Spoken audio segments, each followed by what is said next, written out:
진행이 원활하지 못한 점에 대해서 다시 한번 죄송하다는 말씀드리고요. 두 번째 발표자를 만나보겠습니다. 경찰인재개발원 정혜신 교수께서 경찰 젠더 감수성 향상 과정에 대하여 발표하시겠습니다. 큰 박수로 맞이해 주시기 바랍니다.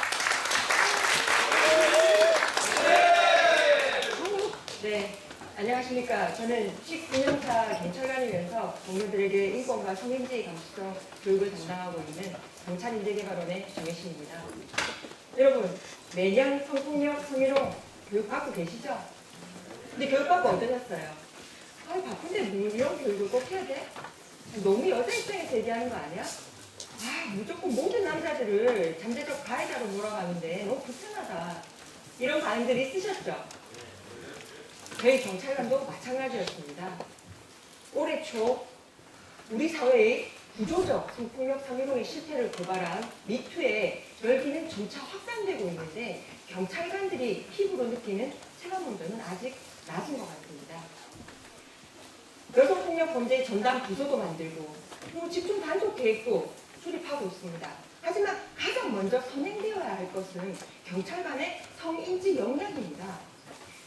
경찰관이 성차별 의식을 가지고 사건을 처리하다 보면 오히려 2차 피해를 유발하기 때문이죠. 많은 전문가들이 경찰관들이 직무 지식이 부족해서 2차 피해를 유발하는 것이 아니라 성폭력에 대한 편견과 성인지 감수성의 부족으로 2차 피해를 유발한다라고 지적을 하고 있고, 미국에서는 수사관들의 인식 개선을 위한 교육들을 실시하고 있는 반면에 저희는 수사관들의 인식 개선을 위한 교육이 전무한 상황입니다. 이에 편견을 깨고 성폭력 피해자들을 보호하기 위한 성인지 감수성 교육이 시급하다는 판단을 하게 되었습니다. 경찰 젠더 감수성 향상 과정은 개발, 진행, 관리 단계 순으로 개발이 되었고 오늘은 순서대로 소개해 드리도록 하겠습니다. 먼저 개발 단계입니다. 교육 설계 시에 사회 변화나 기존 교육 과정의 문제점을 좀 비판적으로 분석한 다음에 이 분석 내용을 바탕으로 교육 방향을 설정하고 프로그램을 구성하고 실행을 해보고, 그런데 점검을 해봤더니 좀 오류가 생겼다든지 좀 다시 구성해야 될 필요가 있을 때 재구성할 수 있도록 역동적 상호작용 모형을 한번 활용해 보았습니다. 먼저 상황 분석입니다. 미국 영화계에서 시작된 미투는 세계 각국에 다양한 형태로 영향을 미쳤고 특히 한국에는 큰 변화를 몰고 왔습니다. 하지만 국제사회에서는 피해자들이 어렵게 미투를 했을 때 수사나 재판 과정에서 오히려 2차 피해를 입게 되는 상황이 피해자들을 더욱 침묵하게 만들 것이라며 우려를 표명하고 있습니다. 국민들의 여론은 실시간으로 알 수 있는 청와대 국민청원방에 가장 많이 청원이 올라온 분야가 인권과 성평등 분야였습니다.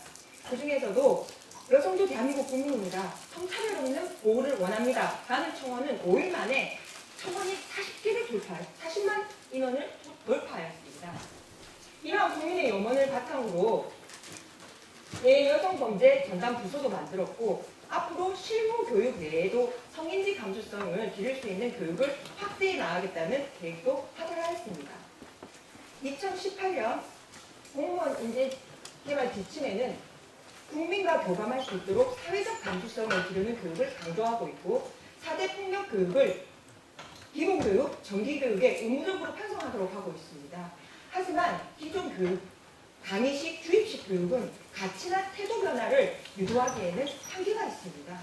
그리고 아직도 법이나 제도의 직무지식 위주의 교육이 대부분을 차지하고 있고 뿐만 아니라 양적인 확대에만 너무 급급한 것 같습니다. 그리고 현장 경찰관들한테 물어봤습니다. 어떤 과목이 가장 절실하게 필요하냐라고 했을 때 가정폭력 사건 처리, 성폭력 사건 처리 부분에 대한 요구가 15%를 차지하였습니다. 일부 직원 중에서는 젠더폭력 사건 친절하게 처리했는데 왜 2차 피해를 가한다고 비난하는지 나는 모르겠다라고 하는 분도 계셨습니다. 그리고 조직 내부의 젠더 문제도 해결하지 못하면서 젠더 폭력을 근절한다고 말하는 것은 어불성설입니다. 저희 조직 구성원 전수를 상대로 성희롱 조사를 해본 결과 가장 필요한 대책으로는 역시 교육을 손꼽았습니다. 대신 교육 방법이 개선되어야 된다는 건의사항도 많았습니다. 제가 성희롱으로 징계를 받으신 분들 면담을 해봤는데요. 이분들이 자신의 잘못을 반성하기보다는 여성들에 대한 반감을 가지고 난 앞으로 여성 동료들하고 밥도 안 먹고 말도 안 섞겠다 라는 분들이 계셨습니다. 이에 강한 처벌만 있는 능사가 아니라 오히려 인식 개선을 위한 교육이 반드시 병행되어야 된다고 생각을 합니다. 이에 성폭력 피해자들이 차별 없이 보호받을 수 있도록 경찰관들의 성인지 관점을 올바로 정립시키고 성평등하게 법 집행과 의사결정을 할 수 있도록 하는 것을 교육 목표로 설정을 하고 자신의 인식을 돌아보고 성찰한 다음 인식을 전환하고 공감을 통해서 실천으로 나아가게 하기 위해서 세부 단계별로도 목표를 수립하였습니다. 그리고 여성가족부에서 제공한 성평등 교육 가이드라인을 참고하여 저희 교육 내용에 오류가 없는지도 점검해 보았습니다. 5일간의 교육은 너무 짧기 때문에 체계적인 교육을 위해서 모듈도 구성하였습니다. 그리고 온라인 구글 설문지를 활용하여 학습자들의 인식 수준을 손쉽게 저희가 확인해 볼 수 있었고 교육 전후로 확인하여 향상도도 체크해 보았습니다. 그리고 토론 수업 시에는 법리 탐구 전략 모형을 활용하여 본인이 판사라고 가정을 하고 증거를 바탕으로 양쪽의 진술을 듣고 최선의 판결을 내릴 수 있도록 수업을 유도하였는데요. 이는 법률적 소양이 뛰어난 경찰관들에게 매우 유용한 수업이었습니다. 그리고 역할극 수업 시에는 가치관이 실제 생활에서 어떻게 행동을 자지우지하는지를 이해할 수 있도록 도와주었고 타인에 대한 공감 능력을 배양할 수 있도록 하였습니다. 저희가 성인지 교육의 거점이 되고자 하는 바람을 담아서 성평등 전용 강의실을 설치하였고 여기는 청년식 수업에 필요한 교구와 전문 서적 그리고 교육 운영 동안 축적된 현장 사례들을 지속 보관하여 성인지 지식의 저장고로 활용을 하였습니다. 아까 말씀드렸지만 5일간의 교육 너무 짧기 때문에 3과 1서에서 지속적인 학습이 필요한 무형식의 학습은 필수적입니다. 지속적인 학습 여건 조성을 위해서 저희는 GP직이라는 현장 활동 모임을 결성을 한 뒤 인트라넷에 지식 공유 플랫폼을 설치하고 상식 토론과 학습 자료를 공유하는 것이 가능하도록 하였습니다. 그리고 교육 전에 미리 학습한 내용을 바탕으로 토론을 실시하여 교육 효과성을 좀 더 높였고요. 그리고 스마트폰으로 사이버 강의를 들을 수 있도록 조치하여 스마트 학습을 가능하게 하였습니다. 양성평등 미디어와 대중매체를 교육 콘텐츠로 활용하여 접근성도 높였고 그리고 실생활에서 성인지 관점을 적용해 볼 수 있도록 도와주었습니다. 저희가 경찰 자체 교육 기반을 마련하기 위해서 한국양성평등교육진흥원과 3년 동안 협업을 해왔었는데요. 그중에 가장 핵심적인 전략이 바로 내부 전문 강사를 양성하는 것이었습니다. 이 내부 전문 강사들은 구성원의 동질감과 공감대 형성을 위해서 남성분들을 더 많이 양성하였고요. 이분들은 내부 조직 구성원의 인식을 바꾸는 체인지 에이전트 역할도 하는 반면에 외부에서는 폭력 예방 강사로 활동하고 계십니다. 다음은 교육 진행 단계입니다. 상반기 동안 6회 118명이 교육을 이수하셨는데 저희가 영향력이 큰 중간 관리자들을 빨리 변화시키고 싶어서 우선 입교 대상자로 선정을 하였습니다. 그랬더니 너무 연령대가 높고 성별 편중이 심해서 젊은 연령대의 교육생들이 자유롭게 자신의 의견을 개진하지 못하는 상황이 발생하였습니다. 이에 하반기부터는 성별, 연령, 계급이 조화롭게 구성되도록 재편하였습니다. 교육 운영 결과 저희 원 평균 만족도가 94.1인데 반해서 젠더 가정 만족도는 96.9로 오히려 상회하였고 주관식 의견 중에서는 2주로 확대해야 된다. 이런 토론식 참여식 수업이 인식 개선에 많은 도움이 된다라는 의견이 많았고 외부에서 오신 여성단체 등에서 오신 외부 교수님들도 학습자의 학습 태도, 열의가 놀라웠고 성평등 강의실이 있다는 것도 굉장히 인상 깊었다라고 평해 주셨습니다. 다음은 관리 단계입니다. 평가는 일방적으로 실시하지 않았고 자기평가, 동료평가, 교수평가를 통해서 다각적으로 평가를 하는 반면 피드백 용지를 활용해서 좀 더 구체적으로 피드백을 해줄 수 있도록 하였습니다. 그리고 교육 이수 후에도 해피콜을 통해서 현업 적용 유무를 좀 확인해보고 현장에 문제가 있다면 도움도 제공을 해주었습니다. 그리고 자신의 변화는 자기보다 오히려 주변에 있는 사람들이 훨씬 더 잘 파악하는 것 같아서 저희가 학습자의 동료들을 대상으로 향상도를 측정해 보았습니다. 질문해 본 결과 학습자들이 교육 이수 후에 말이나 행동에서 성평등 의식이 매우 함량됐다라고 하는 답변이 56%나 되었습니다. 이러한 사후 모니터링 결과를 바탕으로 과정을 재편하는 한편 내년 교육에는 성인지 교육을 더욱 확대하는 것으로 편성하였습니다. 올해 7월 취임하신 경찰청장님께서 경찰관들은 누구보다 여성들의 극도의 불안함과 절박한 심정들을 헤아릴 수 있어야 된다라고 강조하셨습니다. 하지만 남자가 구성원의 대부분인 경찰관들이 나와 다른 성인 여성들의 사회적 구조적인 젠더 폭력의 고통을 이해한다는 게 쉽지가 않습니다. 성인지 감수성은 단순한 지식 배양으로 얻어지는 게 아닙니다. 성인지 관점을 가지고 어떤 사물을 바라보면서 이 상황이 사회 맥락 속에서 어떤 특정성에 유리한지 불리한지 파악할 수 있어야 하고 또 나의 판단이 고정관념이나 편견이 들어있지는 않은지 성찰해 볼 수 있어야 합니다. 그렇기 때문에 경찰관들에게는 더욱 통념을 깨고 젠더 폭력의 구조를 이해하고 감수성을 기르는 체계적인 젠더 교육이 필요합니다. 이제 범정부적으로 젠더 폭력을 근절하기 위한 각종 대책을 추진하고 있는데요. 이러한 정책도 인식의 변화, 문화의 변화 없이는 실효성을 거두기가 어렵습니다. 그런데 인식의 변화를 위해서는 교육이 중요하죠. 근데 의무적 교육, 어쩔 수 없이 하는 교육, 이게 효과가 있을까요? 구성원들이 그 필요성을 먼저 공감하고 우리 업무 특성과 조직 특성을 반영한 자체 교육 프로그램 반드시 필요하지 않을까요? 올해 초 서재원 검사가 미투를 했을 때 이렇게 생각하신 분들 계셨을 겁니다. 사법기관인 검찰청에서 그리고 검사라는 지위를 가진 분이 성희롱 피해를 당할 수 있나? 검찰청만 그랬을까요? 경찰은 다를까요? 여러분의 조직은 어떻습니까? 저는 솔직히 신임 시절에 노래방에 가서 브루스 추기를 강권당했고 실제 성희롱도 많이 당했습니다. 하지만 저는 서지원 검사와 달리 침묵했습니다. 왜냐하면 경찰관이 그런 피해를 당하고만 있다는 것도 부끄러웠고 이걸 공론화했을 때 제게 돌아올 불이익이 겁이 났기 때문입니다. 심지어는 남성 동료들에게 인정받기 위해서 더 심한 응답해설도 했었습니다. 오늘 이 자리에서 저는 미투를 하려고 합니다. 과거 저를 성희롱하고 괴롭혔던 가해자가 아닌 비겁하게 침묵하고 동조했던 저 자신을 고발하고자 합니다. 젠더폭력 근절을 위해서는 저부터 그리고 경찰 조직부터 스스로를 성찰하고 반성하고 그리고 환골 탈퇴하려는 노력을 기울여야 합니다. 젠더폭력, 경찰 힘으로만 해결할 수 있을까요?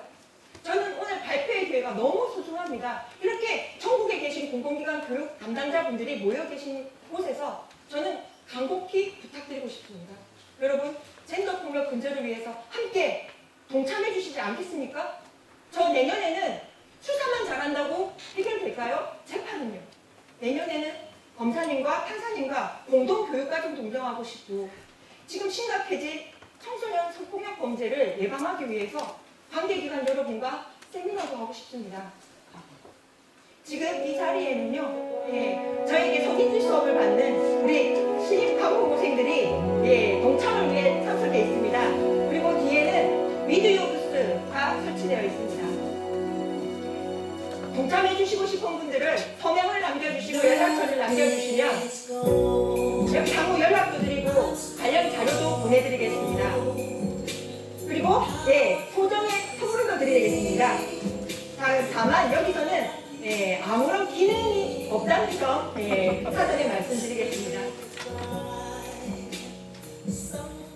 힘들게 피해자들이 국가에 도움을 요청하기 위해서 용기를 냈는데 국가가 외면하지 않고 당신은 혼자가 아닙니다.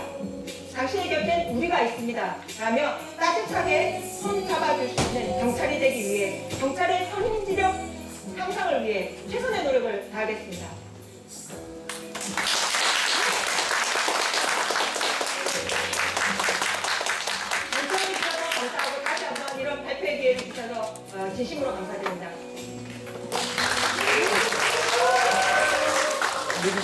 질의응답이 아, 예. 질문이 교수님께서 심사위원께서 진행해 주시고 네, 발표 잘 들었습니다. 네. 짧은 시간이지만 감동을 주셨습니다. 이제 저희에게 주셨던 그 사전 그 과정 개발 자료를 보면 네. 이제 요구 분석도 다양하게 하시고 학습자 분석도 하시고 설문조사도 하셨어요. 네, 그 결과가 이제 과정 설계로 가는 과정에서 조금 그 연결고리가 좀 정확히 보이지가 않아서 저희가 혹시 못 본 건지 아니면 어떻게 그 요구 분석과 과정 설계를 연계하셨었는지 얘기해 주시죠.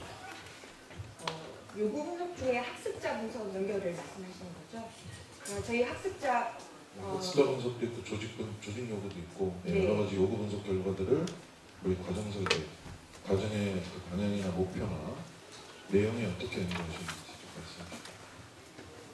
국민들은 좀 더 피해자 보호 활동을 잘 해줬으면 좋겠다. 많이 잡거나 잘 잡거나 수사를 잘하는 게 아니라 피해자들에게 상처를 주지 말아달라는 게 국민의 요청이라고 요구라고 저희는 분석을 했고요. 두 번째는 조직에서는 빨리 이런 보호 활동을 위해서 교육을 해야 되겠는데 그 교육 방법을 어떻게 해야 되는지 잘 모르고 있는 상황이라고 분석을 했고, 그다음에 세 번째는 학습자 분석과 관련돼서도 젠더 폭력의 중요성은 알지만 무엇이 잘못인지를 모르고 있는 거라고 생각을 했습니다. 이에 전문가분들이 지적해 주신 대로 저희가 부족한 게 직무 지식이 아니라 오히려 성인지 감수성이 부족해서 그 다음에 편견이 많이 있어서 그거를 깨고 공감 능력을 배양하고 젠더 폭력의 구조를 이해할 수 있도록 연계를 하였습니다. 예, 지금 말씀하신 것처럼 사실 이 프로그램 같은 경우는 감수성 훈련이잖아요. 그러면은 이제 어떻게 보면 아주 구체적인 프로그램을 기획하고 운영하는 것도 물론 중요하지만 지금까지 모아졌던 감수성 훈련을 통해서 공유되어 왔던 경찰 조직 안에서의 이 성평등 문화를 어떻게 구축해야 될까에 대한 노하우가 분명히 이 안에서 나왔을 것 같은데 구체적으로 뭐 사례 하나 정도, 그러니까 앞으로 적어도 다른 조직과 다르게 우리 조직에서는 이런 형태의 어떤 실천들이 있어야 될 것이다라고 나온 내용들이 있습니다. 공감 능력 배양 외에 실천으로 나아가기 위해서 항상 저희가 해야 되는 게 두 리스트, 두난 리스트를 저희가 해봅니다. 그래서 모인 교육생들이 이런 행동은 앞으로 지향하기 위해서 좀 해줬으면 좋겠다. 이런 행동은 안 했으면 좋겠다라고 해서 만들어 온 리스트를 저희가 다 정리해서 다시 학습 자료로 공유를 해두었습니다. 그래서 구성원들이 젠더 파트너십이라고 하죠. 나와 다른 성별을 동료로 인식하는 것이 아직 익숙하지 않은, 같은 성은 익숙하지만 다른 성은 익숙하지 않은 사람들이 몰라서 실수할 수 있는 부분을 두 리스트, 두난 리스트를 통해서 좀 더 쉽게 저 사람이 이 행동을 싫어하는구나, 불편할 수 있겠구나를 알게 해준 것이 좀 더 구체적으로 실천 방안으로 나아간 게 아닌가 싶습니다. 다른 질문 사항. 예. 경청해 주셔서 감사합니다.